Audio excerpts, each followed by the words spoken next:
মুসলমানের সন্তান ইসলাম সম্পর্কে, নীতি নৈতিকতা সম্পর্কে, কার অধিকার কতটুকু, কার সাথে কি ভাষায় কথা বলতে হবে, কার সাথে কিভাবে আচরণ করতে হবে, এই শিক্ষাগুলি খুব একটা বেশি দেওয়া হয় না। ফলে দেখা যায় ইউনিভার্সিটির ছাত্র কেউ কেউ মাঝে মধ্যে রিক্সাওয়ালাকে রিক্সা ভাড়া কম দেয়, আবার থাপ্পড়ও দেয়।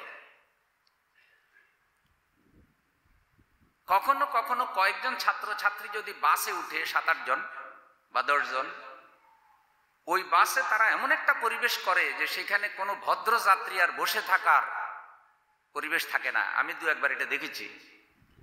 কারণ আল্লাহ তাআলা মাদ্রাসার আঙ্গিনায় পড়ার সাথে সাথে ইউনিভার্সিটিতে পড়ার সুযোগ দিয়েছেন। আমি ঢাকা ইউনিভার্সিটি থেকে অনার্স মাস্টার্স করছি। লম্বা সময় আমি এই সংস্কৃতির সাথে দেখেছি। সবার কথা বলছি না। আমাদের দেশের ছাত্র রাজনীতির কারণে ছাত্ররা তাদের পড়ালেখা থেকে সরে গিয়ে সন্ত্রাস, চাঁদাবাজি, মদ, নেশায় যুক্ত হয়েছে অতীতে। এবং অনেক ছাত্র সংগঠনের নেতারা, অনেক বলতে ছাত্র সংগঠনের কোনো নেতারা রাত্রিবেলায় মদ খাইয়া ইউনিভার্সিটি হলে ফিরে আসে এবং ছাত্র ছাত্রীদের অবাধ মেলামেশা, বহু অনৈতিক কাণ্ডের দলিল, ইডেন কলেজের ছাত্রীদের বিভিন্ন প্রভাবশালীদের রাত্রের বিছানার সঙ্গী হওয়ার প্রমাণও আছে। ছাত্রীরা নিজেরা বলেছে কিভাবে, কখন, কিভাবে হয়। এ ধরনের অশ্লীলতা, অনৈতিকতার ছড়াছড়ি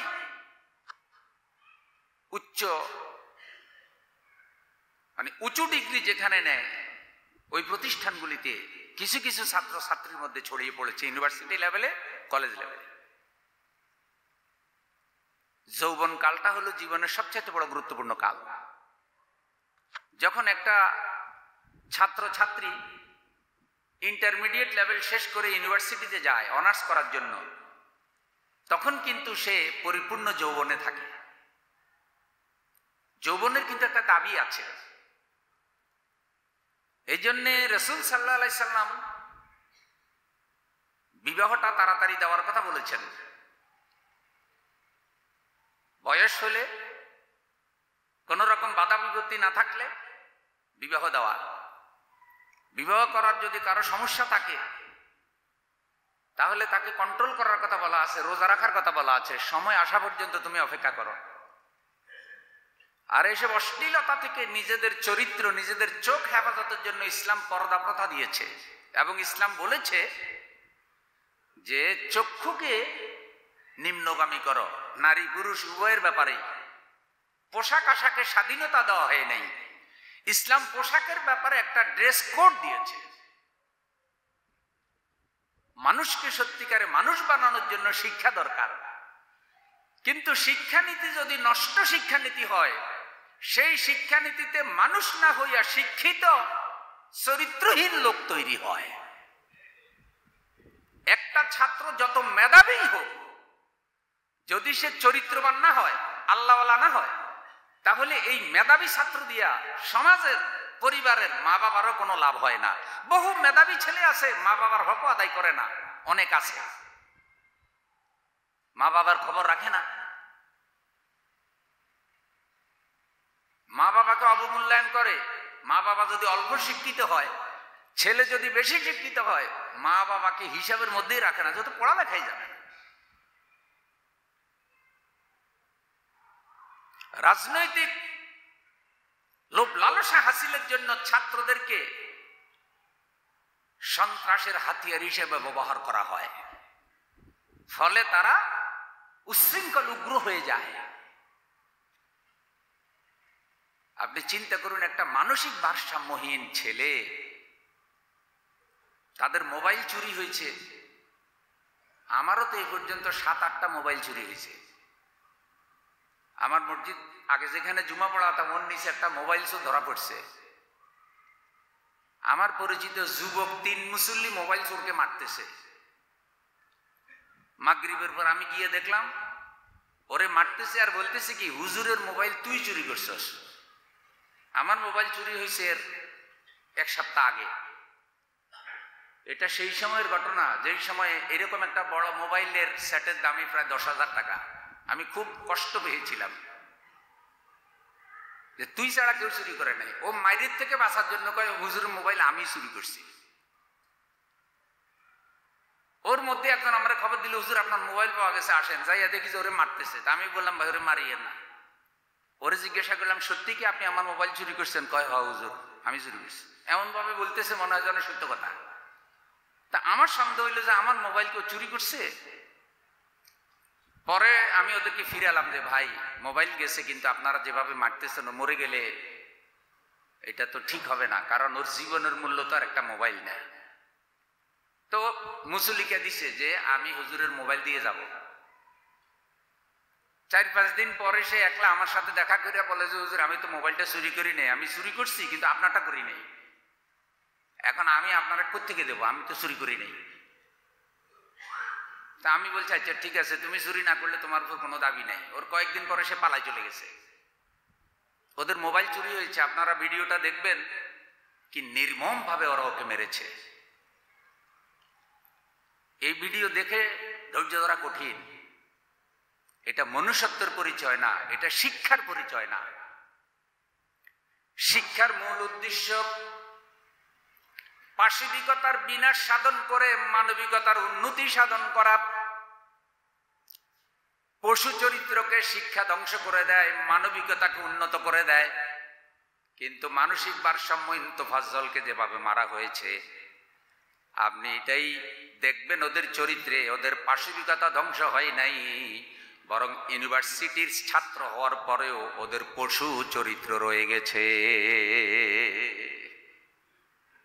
আমি সবাইকে এজন্য দায়ী করছি না, কিন্তু ইউনিভার্সিটির ছাত্রদের দ্বারা ইউনিভার্সিটি হলে এ ধরনের একটা হত্যাকাণ্ড, এটা কি শিক্ষার জন্য অপমান না?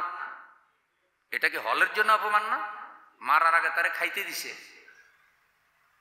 লোকটা যখন নিস্তেজ হয়ে গেছে তার হাত বাঁধছে, হাত বাঁধা ওই বাঁধা হাতের মধ্যে মোটা বাঁশ ঢুকাইছে, বাঁশ ঢুকাইয়া তারপরে মধ্যখানে বাঁশ চাপিয়ে ধরছে। সে উহু করার শব্দ মানে শক্তিটাও তখন তার নাই। কোরআনের আয়াত যদি থাকতো বাস্তবায়ন, রাসূল সাল্লাল্লাহু আলাইহি সাল্লামের উপর আল্লাহ যে বিধান নাজিল করেছে, আল্লাহ বলেছেন তোমাদের জন্য কিসাসের মধ্যেই রয়েছে, তোমাদের জন্য ওয়ালাকুম ফিল হায়াত, তোমাদের জন্য হায়াত, নৈতিকতা, শিক্ষা, ইনসাফ, জানমালের নিরাপত্তা, অন্যায় অবিচার থেকে বাঁচা, কিসাসের মধ্যেই কিন্তু এটা রয়েছে। জীবন রয়েছে এখানে। যারা জ্ঞানী তারা বুঝবে, যাদের জ্ঞান নাই তারা সেটা বুঝবে না, যাদের নীতি নৈতিকতার উন্নতি হয় নাই তারা ওটা বুঝবে না। বন্ধুরা আমার, এখন আল্লাহ যে বলছেন ওয়া কাতাবনা আলাইহিম ফিহা আন্নান নাফসা বিন-নাফস, আল্লাহ আইন করে দিয়েছেন যে জানের বদলে জান, যে যাকে হত্যা করবে তার বদলে তাকেও হত্যা করা হবে। এটা আমি আর আপনি করব না, এটা করবে আইন, এটা করবে রাষ্ট্র। এখন এই লোকটাকে যেভাবে মারা হয়েছে, হত্যার সাথে যারা জড়িত, ডাইরেক্ট জড়িত, সাক্ষী প্রমাণে মেরে গেলে তাদেরকেও যদি ঠিক এভাবে শাস্তি দেওয়া হয়, নতুন করে কেউ আর এই অবৈধ হত্যার সাহস করবে না।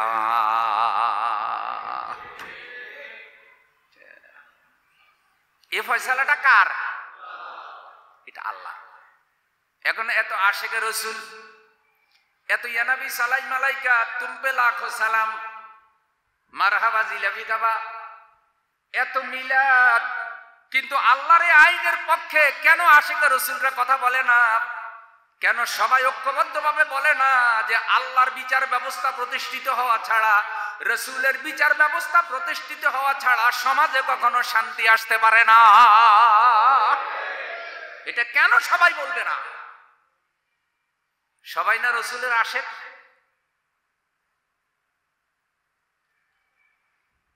আল্লাহ বলছে ওয়ামাল্লাম ইয়াহকুম বিমা আনজালাল্লাহু ফাউলাইকা হুমুজ জালিমুন, যারা আল্লাহর নাজিল করা বিধান অনুযায়ী এই বিচার করে না তারা জালেম।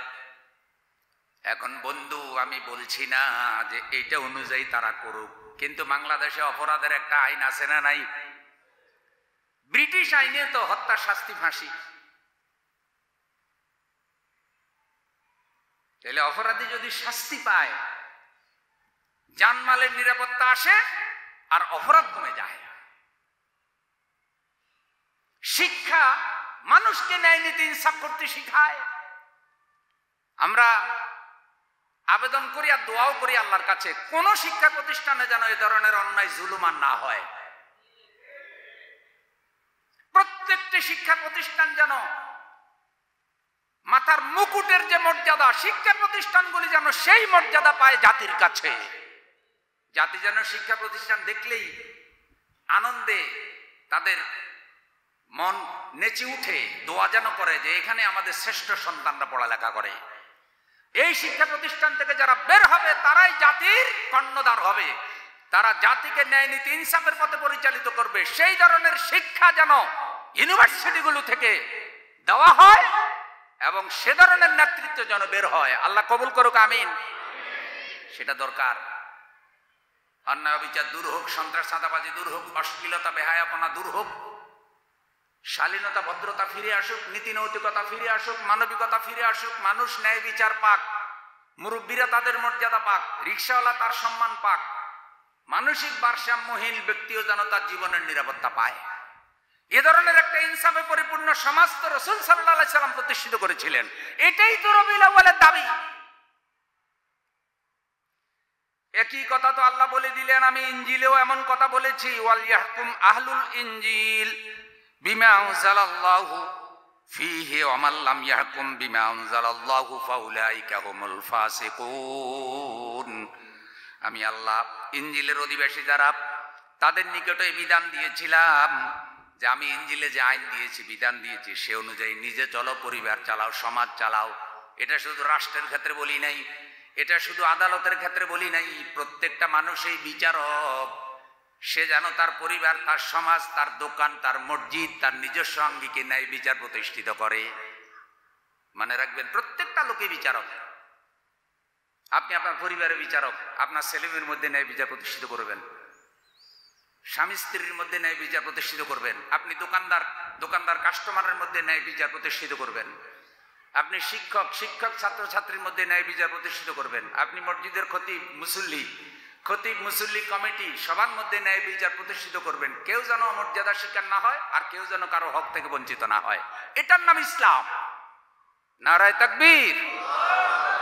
সকল ক্ষেত্রে ইসলাম, সকল ক্ষেত্রে রাসূলের আদর্শ, সকল ক্ষেত্রে রাসূলের সুন্নাহ। আপনার আচরণে কোনো অমুসলিম যেন অবিচারের শিকার না হয়।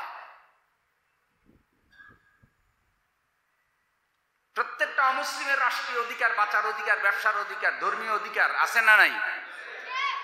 মদিনায় শাসন ব্যবস্থায় রাসূল সাল্লাল্লাহু আলাইহি সাল্লাম সেটা দেখাইছেন। তখন আল্লাহ বলছে আমার বিধান অনুযায়ী বিচার ফয়সালা করো। এটা ইনজিল ওয়ালাদেরকেও বলেছিলাম, সেখানেও বলা হয়েছে। কোরআনে আল্লাহ বলছেন ওয়ামান লাম ইয়াহকুম বিমা আনজালাল্লাহু ফাউলাইকা হুমুল ফাসিকুন। যারা আল্লাহর বিধান অনুযায়ী বিচার ফয়সালা করে না তারা ফাসিক। দেখেন, আগে বলছে জালেম, এখন বলতেছি কি? কথা কার? হুজুরের না আল্লাহর? সূরা আল মায়েদা 44 নম্বরের আয়াতটা আরো বিস্তারিত, আরো ব্যাপক। একটু কান খাড়া করে অন্তরটা খুলে দিয়ে শুনুন। আল্লাহ যেভাবে বললে আমার ভাইয়েরা বুঝবে সেভাবে বলার তৌফিক দাও, আমাকেও বুঝার এবং আমল করার তৌফিক দাও। একটু সবাই দোয়া করেন আমিন। ইন্না আনজালনাত তাওরাতা ফিহা হুদাও ওয়া নূর। নিঃসন্দেহে আমি নাজিল করেছি, অবতীর্ণ করেছি তাওরাত, এবং এই তাওরাতের মধ্যে ছিল পথ নির্দেশ, হেদায়েত এবং নূর। নূর নূর, আল্লাহ যে ইলম নাজিল করলেন সেটা নূর। নূর আলো। আল ইসলামু হাক্কুন ওয়াল কুফরু বাতিলুন, আল ইসলামু নূরুন ওয়াল কুফরু যুলুমা। ইসলাম আলো, কোরআন আলো। কোরআন যে পাহাড়ে অবতীর্ণ হয়েছে সেটাকে বলে জাবালে নূর। জাবালে নূর মানে আলোর পাহাড়। যেই পাহাড় থেকে কোরআনের আলো, কোরআনের নূর সারা পৃথিবীতে ছড়িয়ে পড়েছে মুহাম্মদুর রাসূলুল্লাহ সাল্লাল্লাহু আলাইহি সাল্লামের মাধ্যমে। ইন্না আনজালনাত তাওরাতা ফিহা হুদান ওয়া নূর, নিঃসন্দেহে আমি অবতীর্ণ করেছিলাম তাওরাত, যার মধ্যে আছে হেদায়েত, পথ নির্দেশ, এবং যার মধ্যে আছে নূর। ইয়াহকুমু বিহান নাবিয়্যুনা আল্লাযীনা আসলামু লিল্লাযীনা হাদু ওয়ার রাব্বানিয়্যুনা ওয়াল আহবারু বিমাস্তুহফিযু মিন কিতাবিল্লাহি ওয়া কানু আলাইহি শুহাদা। নবীগণ এবং যারা আল্লাহর আনুগত্য করেছিল সেই অনুগত বান্দাগণ, তারা ইহুদিদের মধ্যে আমার এই তাওরাতের নাজিল করা আইন অনুযায়ী বিচার ফয়সালা করত। তারা ছিল রাব্বানি, তারা ছিল বিদ্বান। আল্লাহ যে বিধান দিতেন তারা সেই বিধান কার্যকর করত। তারা আল্লাহর আইনের রক্ষক ছিল এবং তারা ছিল আল্লাহর আইনের সাক্ষী। সুবহানাল্লাহ। খেয়াল করেন, আল্লাহ তাদেরকে বলছে কি, যে আল্লাযীনা আসলামু লিল্লাযীনা হাদু ওয়ার রাব্বানিয়্যুনা ওয়াল আহবারু বিমাহতুফিযু মিন কিতাবিল্লাহি ওয়া কানু আলাইহি শুহাদা। নবীগণ যারা আল্লাহর অনুগত ছিল তারা ইহুদিদেরকে এই অনুসারে বিচার ফয়সালা দিত।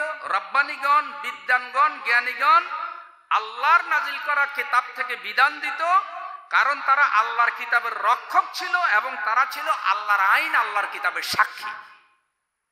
আচ্ছা, আমাদের আলেমরা, এখন তো পৃথিবীতে নবী রাসূল নাই, সাহাবা একরামও নাই, তাবেঈন, তাবে তাবেঈন, আইম্মায়ে মুতাকাদ্দিমিন মুতাআখিরিন কেউ নাই। অল্প এলেম হইলেও এই যুগের আলেম পীর মাশায়েখরাই আছে। তো এই আয়াত অনুযায়ী তারাও তো আল্লাহর কোরআন, কোরআনের বিধিবিধান, কোরআন হাদিসের আইন কানুনের ব্যাপারে জিম্মাদার এবং তারা আল্লাহর আইনের সাক্ষী। এখন রাসূল সাল্লাল্লাহু আলাইহি সাল্লাম যে আইনগুলি কার্যকর করেছে এই কথা যদি পীরের খানকা থেকে বলা না হয়, মুহাদ্দিসের হাদিসের রুম থেকে বলা না হয়, মসজিদের খতিব থেকে যদি মিম্বার না বলে, মুফাসসির যদি তার তাফসিরে না বলে, ওয়াইজিন যদি তার ওয়াজে না বলে, তাহলে তারা যে সাক্ষী, তারা যে আল্লাহর আইনের রক্ষক, তারা এগুলি বলার সাথে সাথে যদি এগুলি প্রতিষ্ঠা করার কাজ না করে, তাহলে রক্ষক হিসাবে, সাক্ষী হিসাবে কি তাদের দায়িত্ব আদায় হবে?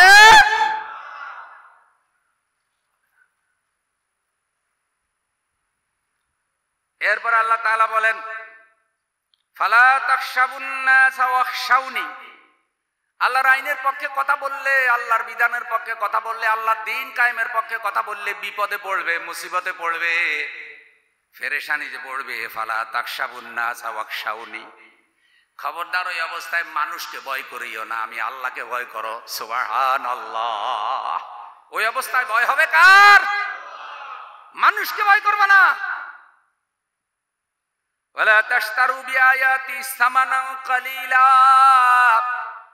আর আমার আইনকে, আমার আয়াতকে, আমার বিধানকে, আমার কোরআনের আইন কানুনকে অল্প মূল্যে বিক্রয় করে দিবা না। দাড়ি টুপি বিক্রয় করে দেয়, জুব্বা বিক্রয় করে দেয়, পীর বিক্রয় হয়, হুজুর বিক্রয় হয়, এমনও আছে না নাই? আল্লাহ তাদেরকে বলছে আমার আয়াত বিক্রয় করে দিও না। তাহলে কারা? যারা এই কঠিন মুসিবতের মধ্যে আল্লাহর আইনের পক্ষে কথা বলে, তারা আল্লাহর আইন বিক্রয় করে না, বরং তারা হযরতে খাব্বাব, হযরতে হানজালার ভূমিকায় আছে। জন্ম থেকে মৃত্যু পর্যন্ত, রান্নাঘর থেকে আন্তর্জাতিক জীবন পর্যন্ত জীবনের সকল ক্ষেত্রে আল্লাহর আইনকে গ্রহণ করার মতো কিছু মানুষ আমাদের দেশেও তৈরি আছে। এবং আল্লাহর আইনের পক্ষে কথা বলার কারণে নিরীহ আলেম, নিরপরাধ আলেম দুনিয়া থেকে জুলুম করে বিদায় করে দেওয়া হয়েছে। তাদের আর কোনো অপরাধ, এমন কিছু মানুষ পৃথিবীতে আছে। তা না হলে পৃথিবী টিকতো না, থাকতো না। ফালা তাখশাবুন নাস ওয়াখশাউনি, আল্লাহরে ভয় করো, মানুষের ভয় করিও না। ওয়ালা তাশতারু বিআয়াতি সামানান কালিলা, আমার আইন, আমার বিধিবিধান, আমার কথাগুলি অল্প মূল্যে বিক্রয় করে দিও না। তারপরে বলছেন চূড়ান্ত কথা, কঠিন কথা, ওয়ামাল্লাম ইয়াহকুম বিমা আনজালাল্লাহু ফাউলাইকা হুমুল কাফিরুন, যারা আমি আল্লাহর নাজিল করা আইন অনুযায়ী বিচার ফয়সালা করে না তারা কাফের। তার মানে যে মুসলমান, যে কোরআন মানে, যে হাদিস মানে, যে রসুলকে ভালোবাসে, আশিকে রসুল হয়, সে কখনো আল্লাহর কোরআনের আইন কানুনের বাহিরে যেতেই, এটাই তো সত্যিকারের রসুলের ভালোবাসা। প্রিয় বন্ধুরা আমার, একটা আইনের কথা শুনাই, আজকে তো আর সময় নাই। আল্লাহ বলছেন সূরা মায়েদা 38 নম্বর আয়াত, ওয়াস-সারিকু ওয়াস-সারিকাতু ফাকতাউ আইদিয়াহুমা জাযাআম বিমা কাসাবা নাকালাম মিনাল্লাহ ওয়াল্লাহু আসিজুন হাকীম। আল্লাহ বলছে চোর নারী হোক আর পুরুষ হোক, ফাকতাউ আইদিয়াহুমা, চোরের দুইও হাত কেটে দাও। অপরাধের মাত্রা অনুযায়ী হাত কাটবা। আচ্ছা, হাত দিছে কে? হাত কি আটি বাজারে কিনলে পাওয়া যায়নি? কেরানীগঞ্জের কোথাও হাত বানানোর কোনো কারখানা আসেনি। মায়ের পেটের মধ্যে এক ফোঁটা পানি, ওখানে আল্লাহ অঙ্গ প্রত্যঙ্গ দিয়ে দিছে, দিয়ে বলছে কি এগুলার ব্যবহার বিধিও দিছে। হাতের মালিক আল্লাহ, চোখের মালিক আল্লাহ, পায়ের মালিক আল্লাহ, কানের মালিক আল্লাহ। কানের বলছে শুনবি, চোখের বলছে দেখবি, হাতের বলছে ধরবি। তাইলে যিনি অঙ্গ দিয়েছেন তিনি অঙ্গ ব্যবহারের নীতিমালাও বলে দিয়েছেন, সেই নীতিমালার বাহিরে ব্যবহার করা যাবে। তো এখন যে বেটা হাত দিয়ে চুরি করছে, সে কি আল্লাহর আইন ঠিক রাখছে না লঙ্ঘন করছে? এখন আল্লাহ বলতেছে আমার দেওয়া হাতের অপব্যবহার করছে, হাত কাটো। আচ্ছা, 53 বছর স্বাধীনতার আগের কথা বাদ দিলাম, 53 বছরে বাংলাদেশে কয়টা চোরের হাত কাটা হয়েছে? মুসল্লিরা সব কি আল্লাহর লিয়ে গেছে? একজনেরও কাটা হয়েছে? আচ্ছা, খতিব হিসেবে আমি কি এটা কাটার অধিকার আমার আছে? নাই, কারণ এটা কাটবে আইন, কোর্ট। তাহলে কোরআন যদি আমাদের সংসদে চালু হইতো, দেখতেন যে বহু বড় বড় চোরের হাত নাই। যেই দিন 4000 কোটি টাকা চুরি করে বিদেশে নিয়ে গেছে, পরের দিন 2 হাত। পাবলিক রাস্তায় দেখলে বলতো কি ও চোরা, হাত গেল কই?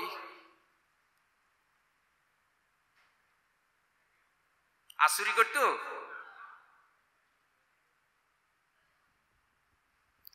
এখন আপনারা লক্ষ্য করেন, এখন রাসূল সাল্লাল্লাহু আলাইহি সাল্লামের উপরে আয়াত এটা নাজিল হয়েছে না? কথা কর না। আচ্ছা, রাসূল আয়াত এটা বাস্তবায়ন করছেনি? এবার সহিহ হাদিসে আছেন, অনেকে তো সহিহ হাদিস মানে বলে, তো সহিহ হাদিস মানলে তো আপনারা সবার আগে আল্লাহ দিন কায়েমের নেতৃত্ব দেওয়ার কথা। কিন্তু সহিহ হাদিসের কথা বলে জালিমের দালালি করে এমন কিছু সহিহ আছে না নাই? সহিহ হাদিস হলো এক মহিলা সোনার হার চুরি করছে, রাসূল সাল্লাল্লাহু আলাইহি সাল্লামের কাছে বিচার গেছে, রাসূল বলছে মহিলার হাত কেটে দাও। মহিলা ছিল সম্ভ্রান্ত বংশের মহিলা। রাসূলের পালক ছেলে হযরত ওসামা ইবনে যায়েদ রাদিয়াল্লাহু তাআলা আনহুকে সাহাবীরা বলল, আল্লাহ রাসূলের সুপারিশ করো যেন মহিলাটার হাত রক্ষা করা যায়। ওসামা ইবনে যায়েদ রাদিয়াল্লাহু তাআলা আনহু রাসূল সাল্লাল্লাহু আলাইহি সাল্লামকে বললেন যে হুজুর, এই মহিলাটারে হাত কাটার শাস্তিটা না দিয়া অন্য কোনো শাস্তি দেওয়া যায় কিনা? নবীজি রাগ হয়ে গেলেন এবং লক্ষ্য করে বললেন, ওসামা, আশ্চর্য হয়ে গেলাম, তুমি আল্লাহর আইনের ব্যাপারে আমাকে সুপারিশ করতেছো, এটা তো আমার আইন না, এটা কার আইন? তুমি কি করে আল্লাহর আইনের ব্যাপারে আমারে সুপারিশ করতে পারো? আমি তো আশ্চর্য হয়ে গেলাম। ওসামা, তোমাদের পূর্বে লোকেরা ধ্বংস হয়ে গেছে এ কারণে যে সমাজের প্রভাবশালীরা অপরাধ করলে তাদের শাস্তি দিত না, দুর্বলেরা অপরাধ করলে ধরে এনে শাস্তি দিত, এ কারণে তারা ধ্বংস হয়ে গেছে। ওসামা শুনো, আজকের এই অপরাধ যদি আমার মেয়ে ফাতেমাও করতো, আমি রাসূল ফাতেমার হাত কেটে দিতাম। ফাতেমা তাজহারা সাইয়্যিদাতু নিসায়ে আহলিল জান্নাহ, হযরত ফাতেমা রাদিয়াল্লাহু তাআলা আনহা আল্লাহর জান্নাতে মহিলাদের নেত্রী হবে। নবীজি বলছে এই ফাতেমাও যদি অপরাধ করতো, আমি রাসূল ফাতেমার হাত কেটে দিতাম। তাহলে আশিকে রাসূলেরা নবীর উম্মতেরা যারা রবিউল আউয়াল মাস আসলেই জিলাপি, আর শুধু একটা জশ্নে জুলুস করে দায়িত্ব শেষ, একটা মিছিল করে দায়িত্ব শেষ। আল্লাহর আইনের পক্ষে, আল্লাহর দ্বীন কায়েমের পক্ষে যারা কথা বলেন না, তারা লক্ষ্য করে দেখেন আল্লাহর রসুলের কাছে আল্লাহর আইনের মর্যাদা কত বেশি ছিল। নবীজি বলছে ফাতেমা চুরি করলেও তার হাত কেটে দিতাম। এটা কি বড় সুন্নত না? এটা কোরআনের আইন তো কায়েম করা ফরজ। গেল একটা। আরেকটা বিচার শরীয়ত দিছে, আমাদের দেশে মদ আসেনি, মদ খাওয়া অপরাধ, কিন্তু মদের শাস্তির কথা আছে সহিয়া দিছে। কেউ বলেছে 40 বেত, আর কেউ বলেছে 80 বেত মদ খাইলে। আর শাস্তি কি গোপনে না প্রকাশ্যে? ধরেন এই এলাকায় মদ খেয়েছে, আটি বাজার কেন্দ্রীয় মসজিদে মদখোরকে দাঁড় করাইয়া জুমার পরে ফিডের মধ্যে 80টা বেত যদি দেওয়া হয়, এরপরে মদের কথা মনে হইলে শরবত খাইবে, দোকানের কাছে যাইবে, এর সম্ভাবনা নাই। আচ্ছা, যে মদ খাইছে সে যদি 80 বেত খায়, যারা ফ্যান্সি ডিলের ব্যবসা করে, মদের ব্যবসা করে বড় লোক হয়ে গেছে, তাদের উপায় কি? হযরতে ওমর রাদিয়াল্লাহু তাআলা আনহুর সন্তান আবু শামা ভুলে মদ খেয়ে ফেলেছিলেন। ভুলে যুদ্ধ চলতেছিল, মিশরে হচ্ছিল যুদ্ধটা। যুদ্ধের ময়দানে ক্লান্ত হয়ে গেলেন, তৃষ্ণার্ত হয়ে তিনি শরবত মনে করে মদ খেয়ে ফেলেছিলেন। সেটা মদে পরিণত হয়ে গিয়েছিল, তিনি সেটা জানতেন না। যুদ্ধের ময়দানে ওইটা নেশা ছিল, যুদ্ধের ময়দানে তিনি তো শরবত মনে করে পান করে গেলেন, নেশা হয়ে গেল, মাতলামি শুরু করলেন। সাহাবীদের মধ্যে কানাঘুষা শুরু হলো, আশ্চর্য হয়ে গেল। আমিরুল মুমিনিনের ছেলে হযরত ওমরের ছেলে মদ পান করে ময়দানে মাতলামি করতেছে, কিন্তু ঘটনা তো অনেকেই জানে না, কারণ তিনি তো মদ খান নাই, তিনি তো শরবত খেয়েছিলেন। ওইটা শরবত, ওইটা আরেকটা ঘটনা, আমি সময় বাঁচানোর জন্য বলতেছি না যে কিভাবে তিনি এটা ভুল করলেন। এখন যেভাবেই খেয়েছেন ওইটা তো নেশা, আর নেশা এক চামচক আর এক বোতলও খাওয়া হারাম। হযরত ওমরের আমলে আইন হয়েছে, তিনি আইন জারি করেছেন যারা নেশা করবে 80 বেত। মিশরের গভর্নর ছিলেন আমর ইবনুল আস রাদিয়াল্লাহু তাআলা আনহু। হযরতে আবু শামা গোপনে তার কাছে গেলেন, গিয়ে বললেন আমি তো ভুলে মদ খেয়ে ফেলেছি, আমার উপর আল্লাহর আইন কার্যকরী করুন, আল্লাহর দেওয়া বিচার আমার উপরে কার্যকরী করুন। কারণ আমার বাবা আমিরুল মুমিনিন, আমি তার কাছে বিচার নেওয়ার থেকেও আমি আপনার কাছে অপরাধের শাস্তি নেওয়াটা ভালো মনে করি।